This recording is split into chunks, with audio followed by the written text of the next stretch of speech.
everyone, my name is Jenny and I run the British Movietone YouTube channel for the AP Archive here in London.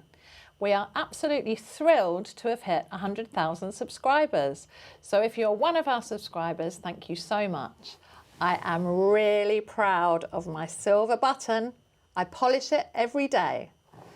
If you're not a subscriber to our channel, why ever not? Go on, subscribe by clicking on the British Movietone logo in the bottom right corner, but only if you really want to.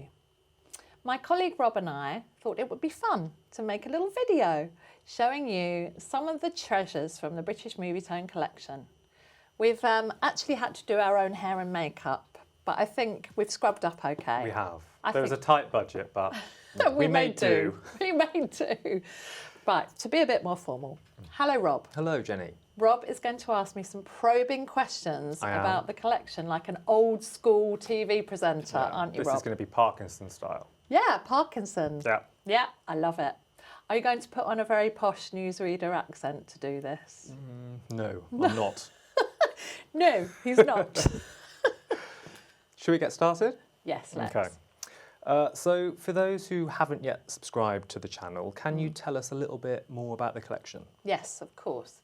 British Movietone News was a cinema newsreel that ran in cinemas from 1929 to 1979, and we have all of that content plus lots of other material going all the way back to 1893, if you can believe that. Yeah, lots of old stuff. Yeah. So we also have some going a little bit into the 1980s, so it's brilliant vintage content. There are almost, wait for it, 50,000 items from this collection on our YouTube channel. Wow, so that's 50,000 videos. So it's a big collection. It is a huge, massive, massive collection full of many, many treasures. And although it was shown in British cinemas, it covered world events. Yeah. So you have everything from international conflict during the Second World War to the assassination of JFK in 1963, from the Hindenburg airship going down in 1937 to England winning the World Cup in 1966. Yay! It's history in motion. It's a really amazing collection. So the Movietone newsreel, it covered war, disasters, politics, but then it also covered fun things as well? It certainly did. Okay. There were a lot of humorous items in the Movietone newsreel. So it liked to cover things like crazy inventions. How's this for your double gin, Mariah? A hot water bottle, what you see through. Maybe comforting, but I don't know as it's a great improvement. Well, perhaps it is. Mad fashion. As for brandy glasses, how can you help letting them go to your head? Finally, here's something for the girl with a man on her mind. And just like the internet of today, the Movietone cameraman loved to film cute little animals. Well, who doesn't love a cute little animal? I'm sure cinema audiences of the past loved cute animals as much as we do. The same as they do today. Exactly. Yeah. Nothing changes. A picture this that tells its own story.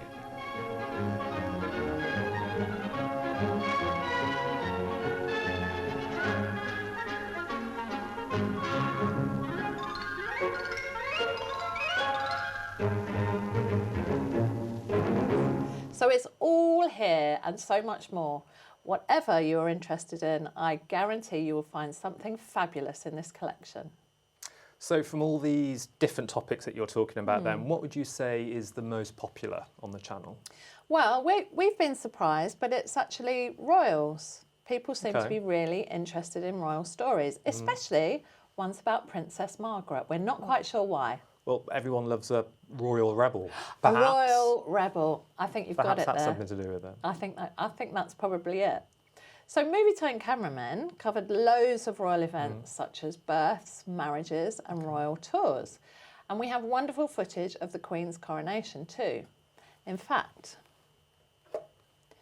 hello, Movietone Central. May we have the clip of the Queen's coronation, please? And here we have it, the coronation in all its glory. Back in '53, yeah. Yeah, and cinema newsreel audiences would have absolutely loved seeing this content on a massive, massive cinema screen. So it would have been almost like being there.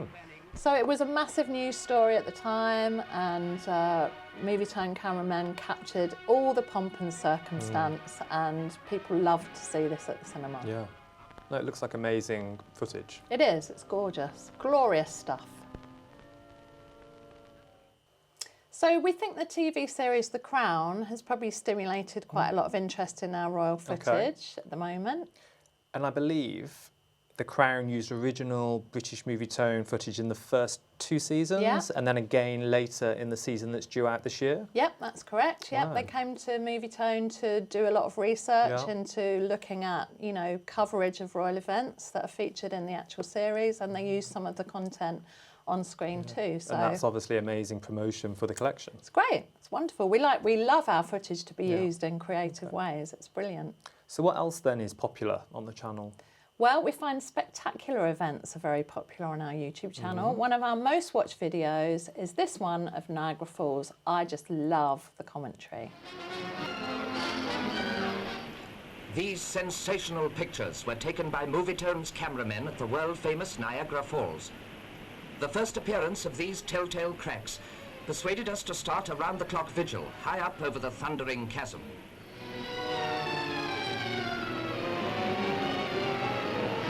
The cameras are set up on Prospect Point, while workmen make a vain attempt to avert the catastrophe. But these puny efforts are useless in face of the irresistible surge of such a cataract.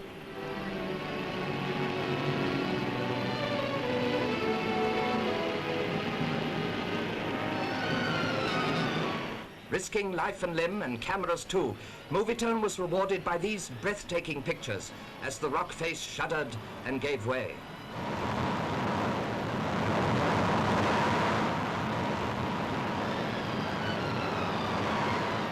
These newsreel pictures are some of the finest ever taken of such a spectacle, revealing the terrifying power of Niagara as 185,000 tons of rock go reeling into the abyss.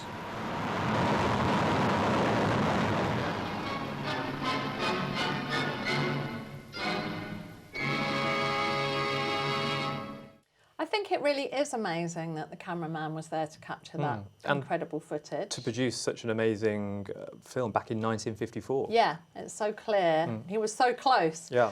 Movietone cameramen used to risk life and limb to get the shots they wanted. There's a great film of Mount Vesuvius erupting in 1929. And, you know, they would do everything they could to get the great shots. To get that, yeah. Yeah. So talking of cameramen, I hear you're a fan of a particular Movietone cameraman. I am a huge fan of Paul Wyand. He was an absolutely amazing cameraman. And if anyone's interested in the history of news gathering, I highly recommend his book, which is called Useless If Delayed, which is basically meaning, you know, this film is really important and it will be useless if it's delayed. So it has to get to the cinema in time. So this is a great book. It's only small. Won't take you long to read, Rob. Well, I will. I can't wait. It's got pictures. I've seen some of the footage that Paul shot as well, and it's incredibly moving. Yeah. I mean, he filmed some of the biggest events of the 20th century. You know, he was there at many amazing, wonderful events, but he also had a really great sense of humour. So, well, that takes me on to my next question. So, am I right in thinking that Paul Wyant has something in common with Alfred Hitchcock? He does. He really does. He made lots of funny little films, and he liked to put in a little personal appearance. Right. We're talking a cameo. We're talking a cameo, yeah. He appeared in some of his funny films, and you never know who's filmed a particular newsreel, so I keep an eye out for him. And whenever I spot him, I collect all the spotting of Paul Wyand, and I gather them all together. So I've put together a few clips of him. He always makes me laugh, and I think you guys will enjoy it too. Meanwhile, our cameramen had been taking up their positions at the most strategic points. Yes, risking life and limb, not to mention wind, and climbing up to giddy heights to shoot the derby.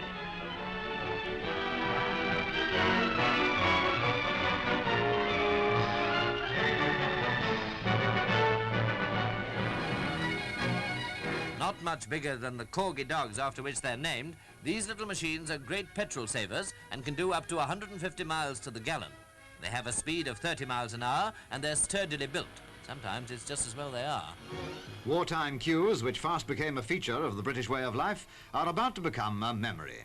Meat, the last food on ration, has been freed after 14 years. Steaks and sirloin, silverside and shoulder, think how much tastier they'll all seem now that they're untainted by the restriction of a ration book. You can buy enough to satisfy the most demanding appetite.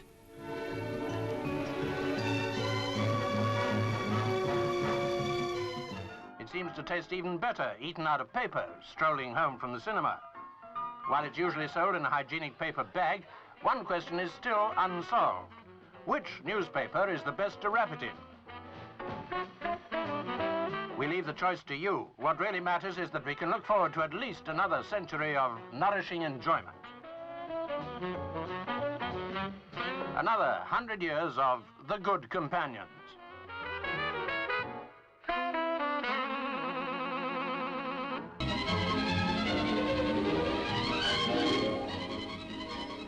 Well, landlord, I'd better be on my way or the boys and girls will be saying rude things to me. Good heavens, where have they gone?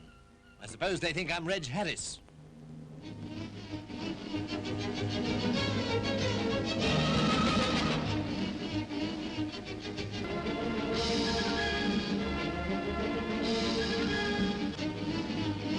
But events rush to their tragic conclusion.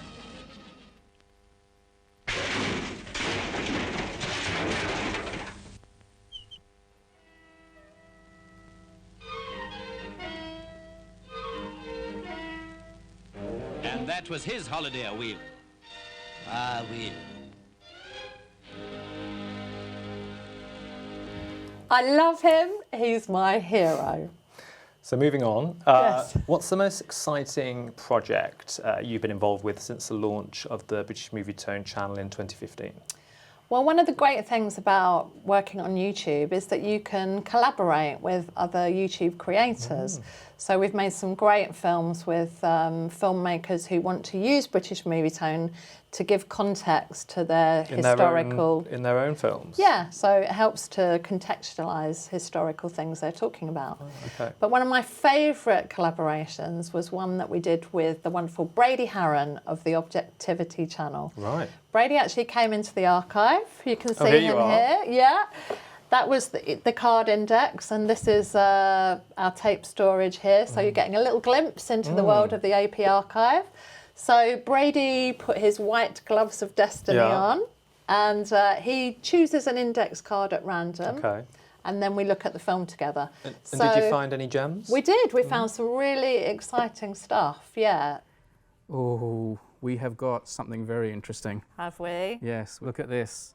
We have Hitler at Germany army manoeuvres, tanks, planes, machine guns, planes zooming above, and some excellent shrapnel bursts are seen. It says, see that these are well and truly Librarized. Librarized. But look, there must be... See that these are well and truly librarized. They're basically saying this film is so awesome. I have never ever seen that. How good is this going to be? Hopefully it'll be good. Look at his excited face. Right. There's no carnage here in Germany, though the scene is warlike. Interesting. 1938, doing his preparations for getting in amongst it. The war hasn't started yet. So I'm guessing that Movietone would have obtained this footage from Germany just to show what was going on in Germany before anyone really knew what was lying ahead. So it's interesting artifact. Over 1 million men, they say, are in the field, and the eyes of all Europe are watching. As for Hitler, he observes the efficiency of the Second Army Corps in Pomerania, and his gaze is focused on his artillerymen. These lines are called tram lines. It's a print that's obviously been well used, well and truly librarized. Are there any unique projects that YouTube has allowed you to develop with the Movietone collection? Yes, one of the most fun things of my entire archiving career, which is a long career because I'm so old. No. Yeah. Was a project. My boss Alwyn one day came up with a great idea of making a 4K transfer of the 35mm footage that Movietone shot of Charles and Diana's wedding. Wow. Movietone were the only company to film it in 35mm, beautiful quality. And so I had to do a big rummage around in the vaults to find all the elements we needed for the 4K transfer. And there was one reel that I couldn't find, and it was Jenny to the rescue. It was a bit stressful. I had to do some archiving magic, some lateral thinking, and eventually I found the reel of film that I thought was missing, and that was a great day for me. So we worked together with R3store Studios here in London to make a beautiful 4K transfer, and then we loaded that up to YouTube so that everyone all around the world could see this and enjoy it. Incredible footage. So the new version, I think we can have a look at some of it here. It's so crisp and clear and beautiful. It's just amazing. And I think that, you know, if you'd gone to the royal wedding and you were watching this on a big television screen, you could definitely pick yourself out of the crowd. Well, you would never think that this was shot 37 years ago. No, it's so clear and crisp. We love it. And that was a really good project to be involved in because it was what we call a nose to tail project. So from the very beginning of the idea, working all the way through to staying up till almost midnight, pushing the 4K content through to YouTube. And we've had lots of views and lots of people have enjoyed the footage. So, you know, it was a really worthwhile project. In your work with the collection then, are you finding new and interesting clips all of the time? All of the time, Rob. There's always something new popping up. And usually when you're looking for something specific, you'll come across something really random and really fun. But luckily for me, I've got a place to collect these fun things, And where is that place? That place is the Archivist Presents playlist. Plug, plug. Plug, plug. It's where I put all the fun things that I find in my job, which I'm lucky enough to have this fabulous job where I can rummage around in the content. So every Tuesday I put up my latest find. It's usually something weird or wonderful, or usually something that I think is funny. So if people subscribe, then they're going to get to see these wonderful clips. They will see these wonderful every Tuesday. clips every Tuesday. Yeah. And what's your absolute favourite video out of the entire collection? Well, out of 50,000 videos, it's very hard to choose, and it changes all the time. But there's one video that's guaranteed to make me laugh, no matter how many times I watch it. It's mostly because people fall over in it. That's my sense of humour. Well, I mean, everyone loves to watch someone falling over. Everyone loves that. So let's have a look at it, shall we? Holidaymakers in Brighton rarely had the wind up when they came to grips with that 90-mile-an-hour gale which went roaring through southern England. It was like something in a nightmare sideshow as people struggled with the invisible demon as it threatened to blow them into the middle of next week.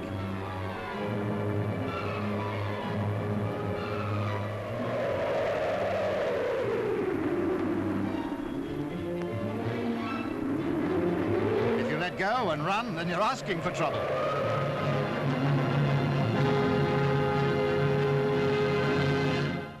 Thank you so much for interviewing me, Rob. It's been loads of fun. My pleasure, Jenny. Thank you. I want to say thanks to all our lovely subscribers and thank you for watching our little film. If you'd like us to make another of these videos, we can. We can, can't we, Rob? We can indeed. We could do it, couldn't we? We can. Yes. Let us know in the comments the kind of footage you're interested in seeing and I'll have a delve around in the archives. Do have fun exploring our channel and also our sister channels, the AP Archive channel, the TVAM channel and the British Movietone Royals channel. There is so much fabulous content for you to discover. If we do make another of these videos, Rob, I think we should wear matching outfits. I love matching outfits. I knew you'd be game. So I'm going to show you some inspiration now, inspiration for you and for everyone else watching. So for now, cheerio, bye. Mr. Harris of accounts getting together with Miss Wilberforce, who's in beds.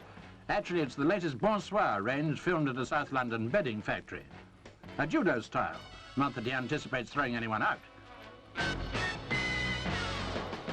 Least of all her.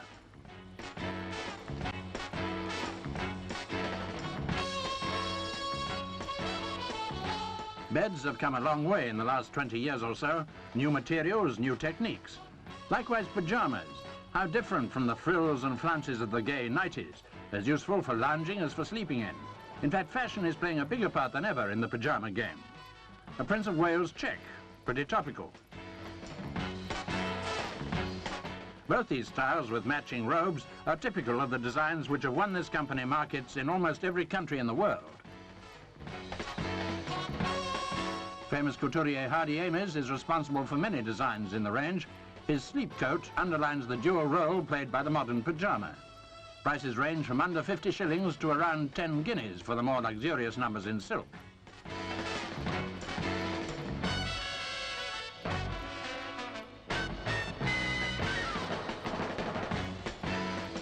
Nearly half the company's production is exported, something like £500,000 worth. Just think, all those hundreds of thousands of people in all those nighties, and most of the time asleep to the fact they're wearing them at all. Hello, fancy meeting you. I hardly think unisex is the ideal fashion for bedtime, but coolie jammers are just the job for lounging about the house.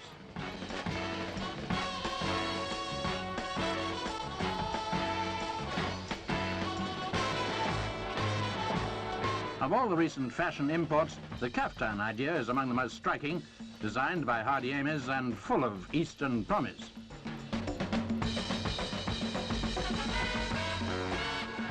Wearing his new kimono style, he feels the need to meditate. Why don't you girls read a book or something? Ah, well, who needs meditation? And then there were two. His and hers in cotton toweling, ideal for bathroom or beach. Behind every mattress there's a story, and Grandpa's nightshirt still keeps its age-old magic. That's it. Bonsoir.